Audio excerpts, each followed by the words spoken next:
남자와 11마리의 개들이 매복 위에 갇혔다. 눈앞에 보이는 건 바로 맞은편 강이었지만 마지막 10m 거리가 넘을 수 없는 붉은 개가 되어버렸다. 10명이 넘는 아이들의 목숨을 구할 혈청 운송 임무를 완수하기 위해 남자는 미친 듯한 결정을 내렸다. 그는 먼저 썰매를 얼음판에 못으로 박은 뒤 선두 개를 꼭 껴안고 힘껏 던졌다. 그는 한 마리 개의 힘을 이용하여 무거운 얼음판을 맞은편으로 끌어당기려고 했다. 줄은 팽팽하게 당겨졌고 개는 끊임없이 시도했지만 얼음판은 꿈쩍도 하지 않았다. 다른 개들이 크게 짖으며 마치 선두 개인 토고에게 응원과 격려를 보내는 것 같다. 마침내 개들이 온 힘을 다해 노력한 끝에 얼음판이 조금씩 끌려갔다. 남자는 기회를 놓치지 않고 개들에게 맞은편으로 뛰어오르라고 명령했다.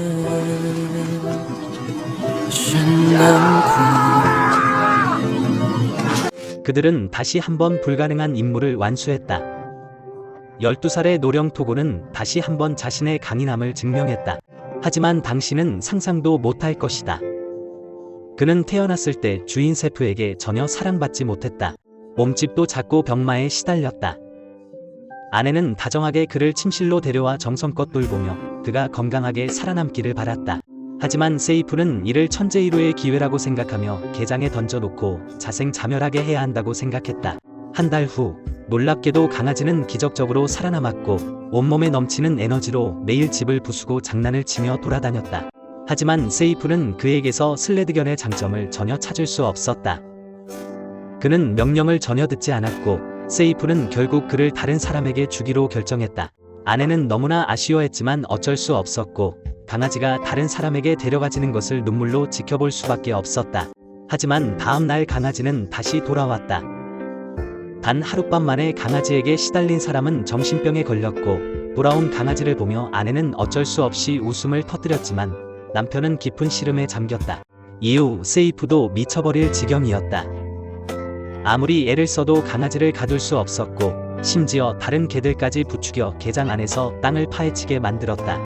한 곳이 안 되면 다른 곳으로 옮겨 계속해서 파헤쳤고 결국 개장 전체가 그의 흔적들로 가득 찼다.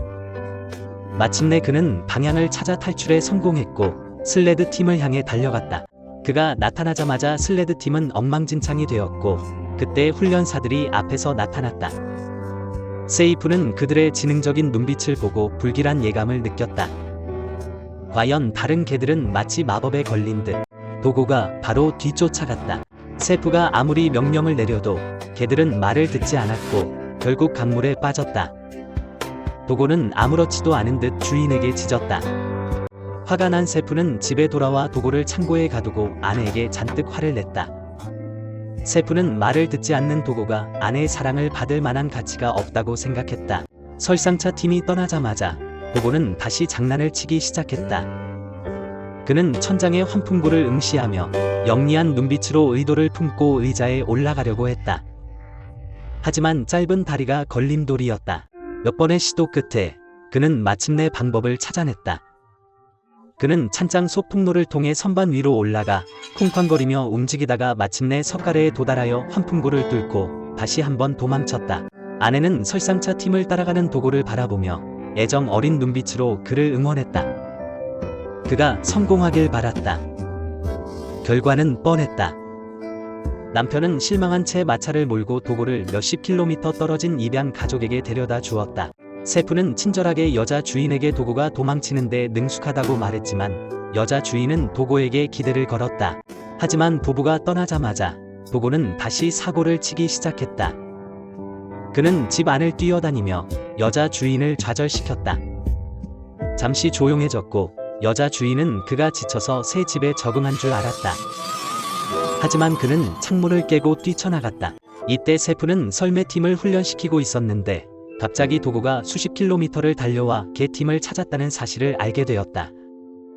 그의 등장은 다시 한번 개팀을 혼란스럽게 만들었고 세프는 그를 잡으려고 했지만 도고가 상처를 입어 피가 흐르는 것을 발견했다. 도고의 굳건함은 세프의 얼어붙은 마음을 녹였고 그는 도고를 데리고 집으로 가기로 결심했다. 그런데 도고는 썰매에서 뛰어내려 팀의 가장 앞으로 달려갔다. 그는 선두견이 되고 싶었던 것이다. 이 우스꽝스러운 광경을 보며 세프는 어이없어 했지만 일단 도구를 맨 뒤 줄에 묶어 보기로 했다. 그의 옆에는 팀에서 가장 사나운 개가 있었다. 도구는 옆에 큰 개가 이빨을 드러내는 것을 보며 당황했지만 다음 순간 도구는 핥아주는 개로 변신하여 옆에 개에게 핥아주며 아첨했다. 그는 유연함을 극대화했다. 달리는 동안 세프는 도구의 속도가 옆에 큰 개보다 훨씬 빠르다는 것을 놀라게 발견하고 그를 두 번째 줄로 이동시켰다.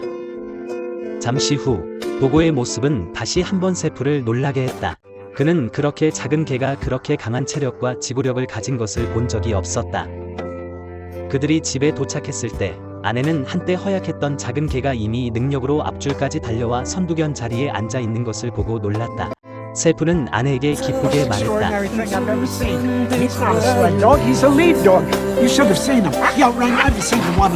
그 후로 도구는 부부에게 무한한 사랑을 받았고 침실에서 밤을 보낼 수 있는 유일한 특별한 존재가 되었다. 그리고 도구의 인도 아래 설벽팀은 서역의 챔피언 팀을 가볍게 압도하며 설벽대회 1위를 차지했다. 그 후 12년 동안 도구의 인도 아래 세프는 개 팀을 이끌고 얼어붙은 황무지를 누비며 살았다. 삶은 단순했지만 행복으로 가득했지만 평온한 삶은 예상치 못한 이유로 깨지기 마련이다. 어느 날 마을에 보기 드문 백원숭이 바이러스가 창궐하여 모든 아이들이 감염되었고 5명의 아이들이 목숨을 잃었다.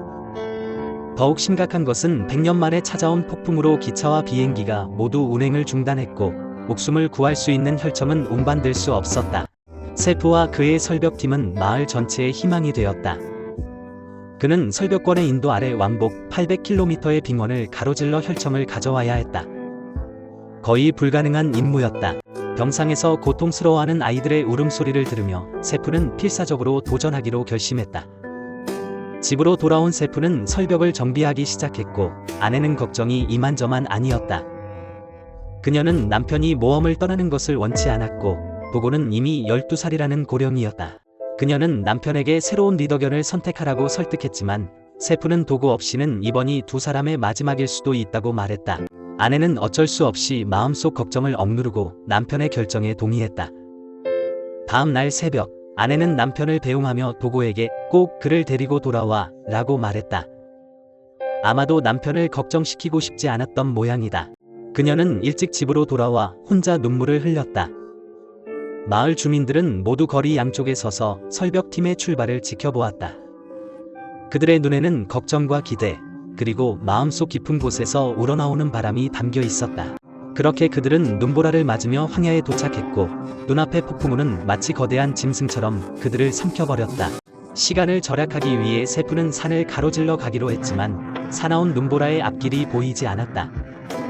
선두를 맡은 도구는 위험을 감지한 듯 서둘러 멈춰서며 세프에게 경고했다. 세프는 즉시 브레이크를 밟았지만 눈썰매는 가파른 산비탈을 빠르게 미끄러져 내려갔다. 세프는 얼음 쐐기를 박아 눈썰매를 고정하려 했지만 관성이 너무 커서 넘어져 버렸다. 세프는 일어섰지만 금세 다시 넘어졌고 내려가는 속도는 점점 빨라졌고 세프는 마지막 순간에 얼음 쐐기를 땅에 박아 눈썰매를 멈추게 했다. 이때 도구는 앞의 절벽에서 불과 반 미터 떨어져 있었다.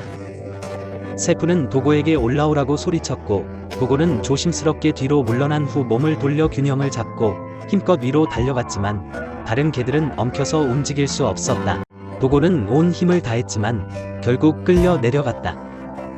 도구는 힘껏 끌어당기면서 다른 개들에게 방향을 바꾸라고 소리쳤고 마침내 도구의 노력으로 눈썰매는 무사히 위로 올라왔다. 도구는 세프에게 감격스러운 듯 핥아주며 마치 주인을 안심시키는 듯 했다. 세프는 눈썰매 팀 전체를 구한 도구를 칭찬했다. 그때 세프는 도구의 발톱에서 피가 흘러나오는 것을 발견했다. 방금 전 목숨을 걸고 끌어당긴 탓에 발톱이 다 닳았지만 도구는 전혀 주저하지 않았다. 이것이 바로 도구의 용맹함이었다. 하지만 앞으로의 길은 더욱 험난했다. 세프는 도구의 상처를 치료해야만 앞으로 나아갈 수 있었다. 그들은 보급소에 도착했고 이누이트족 부부의 도움으로 도구의 발톱을 치료했다. 하지만 많은 시간을 낭비하게 되었고 어쩔 수 없이 세프는 위험한 해협을 건너기로 했습니다. 처음에는 순조로웠지만 중간 지점에 가까워질수록 해협 위의 얼음이 갈라지기 시작했습니다. 바닷물이 도구 옆으로 솟구쳐 나왔지만 도고는 재빨리 상태를 조절하여 내면의 두려움을 이겨냈고 세프의 격려에 힘입어 팀을 이끌고 용감하게 해협을 통과했습니다. 한편 마을장은 세프와 개들의 선행을 신문사에 알렸고 순식간에 세프와 도고의 이야기가 전국을 떠들썩하게 했습니다. 모든 사람들은 그들이 이 위대한 업적을 완수하기를 기대했습니다. 그래서 상부에서는 세프가 중간에서 설청을 미리 받을 수 있도록 원산지에서 설초팀을 파견하기로 결정했습니다. 하지만 세프는 이 모든 것을 알지 못하고 얼음판 위를 필사적으로 달리고 있었습니다. 오랜 시간 동안 얼음판을 지나온 탓에 몸과 마음이 지쳐 졸음이 쏟아졌습니다. 그렇게 교대팀과 어깨를 나란히 지나갔습니다. 다행히 마지막 순간에 도고는 교대팀의 외침을 듣고 멈춰섰고 세프는 눈보라를 헤치고 돌아왔습니다. 목숨을 구할 설청을 마침내 세프에게 전달할 수 있었습니다. 하룻밤을 쉬고 설초팀은 귀환을 시작했습니다. 그러나 해협 위 얼음판의 균열은 더욱 많아졌고 언제든지 완전히 부서질 위험이 있었습니다. 역시나 반쯤 왔을 때 얼음판이 대규모로 붕괴되기 시작했습니다. 사방에 산산이 조각난 매끄러운 얼음판이 널려 있었습니다. 기울어진 얼음 조각 때문에 개들은 거의 발을 딛지 못했고 세프는 큰 소리로 도고를 부르며 필사적으로 앞으로 달리도록 격려했습니다. 마침내 도고의 인도로 설초팀은 얼음 바다를 건너 건너편에 거의 도착했습니다. 하지만 예상치 못하게 마지막 얼음 덩어리가 해안에서 10m 이상 떨어져 있었습니다. 위기를 모면할 수 있을 것이라고 생각했지만 이 마지막 10m는 그들이 넘을 수 없는 장벽이 되었습니다. 세프는 수년간의 경험을 바탕으로 모험을 감행하기로 했습니다. 그는 먼저 설초차를 얼음판에 단단히 고정시킨 다음 힘껏 도고를 던졌습니다. 나가. 도고는 그의 마지막 희망이야. 하지만 개 한 마리의 힘으로 무거운 얼음판을 끌어내는 건 쉽지 않아. 그래도 도고는 항상 기적을 만들어낼 거야. 그는 목숨을 걸고 여러 번 시도했고 결국 해냈어. 얼음판이 한 뼘씩 끌려가면서 그들은 해협을 무사히 건넜어. 하지만 대가는 컸어. 도고의 다친 발톱이 다시 다치고 힘도 모두 소진했어. 하룻밤 쉬고 나서 세퍼는 도고를 눈썰매에 태우고 싶었지만 도고는 어릴 적처럼 끊임없이 뛰어내렸고 여전히 팀의 선두에 서 있었어. 한 명의 왕에게 있어 최고의 운명은 전쟁터에서 죽는 것이지. 앞으로 20km만 더 가면 돼. 하지만 세퍼와 개들은 모두 지쳐 있었어. 세퍼는 눈이 보이지 않았고 도고에게 팀을 이끌고 다음 역까지 가라고 부탁했어. 그는 눈썰매에서 지쳐 쓰러졌지. 얼마나 지났을까? 세퍼는 차가운 눈바람에 깨어났고 눈썰매는 멈춰 있었고 개들도 모두 쓰러져 있었어. 세퍼는 서둘러 도고 곁으로 가서 조용히 그의 오랜 친구를 불렀지만 도고는 눈꺼풀조차 움직일 힘이 없었어. 세퍼는 절망에 빠졌어. 이대로라면 개들과 함께 얼어 죽을 것만 같았어. 바로 그때 뒤에서 약한 빛이 보였어. 마을의 다른 눈썰매 팀이었어. 그들은 살아남아서 눈청을 릴레이로 운반하는 눈썰매 팀들의 호송을 받아 무사히 마을에 도착했어. 마지막 릴레이를 맡은 바르토와 개들은 기자들에게 엄청나게 촬영을 당하며 이 사건의 영웅이 되었어. 하지만 진정한 영웅인 세퍼와 도고 팀은 아무도 언급하지 않았어. 이번 눈청 운반에 20개가 넘는 눈썰매 팀이 참여했고 나머지 19개 팀은 평균 50km를 달렸지만 세퍼와 도고 팀은 400km가 넘게 달렸어. 이런 결과에 세퍼는 전혀 후회하지 않아. 가장 안타까운 건 토고였어. 앞다리가 부러져서 더 이상 이 자유로운 땅을 달릴 수 없게 되었어. 어느 날 세프는 설벽팀을 데리고 여행을 떠났고 토고는 창문에 기대어 멀어지는 설벽팀을 바라보며 낮게 짖었지. 설벽팀을 떠날 수 없다는 걸 받아들이지 못했어. 마치 젊은 시절처럼 다시 한번 도망쳤지. 절뚝거리는 다리를 이끌고 무작정 앞으로 달렸어. 그런데 갑자기 절뚝거리던 다리가 기적적으로 나았어. 세프는 아내의 외침 소리를 듣고 뒤돌아보았지. 순간 12년 전의 토고가 보였어. 자신에게 달려드는 토고가. 그 순간 세프는 깨달았지. 토고는 평생 명예를 위해 싸운 적이 없다는 것을. 토고의 눈에는 오직 그만이 보였어.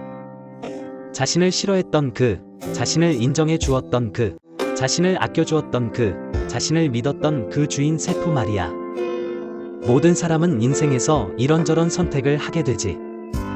하지만 어떤 사람이나 강아지가 너의 선택을 받는 순간 너는 그 사람의 전부가 되는 거야. 모든 사람이 토고 같은 용기를 그리고 의지를 가지고 한 사람을 진심으로 지키고 열정적으로 자신의 인생을 완성하길 바라. 그를 사랑한다면 온 힘을 다해. 그에게 있어 너의 한 번의 선택은 그가 평생 노력하는 찬란한 인생이니까.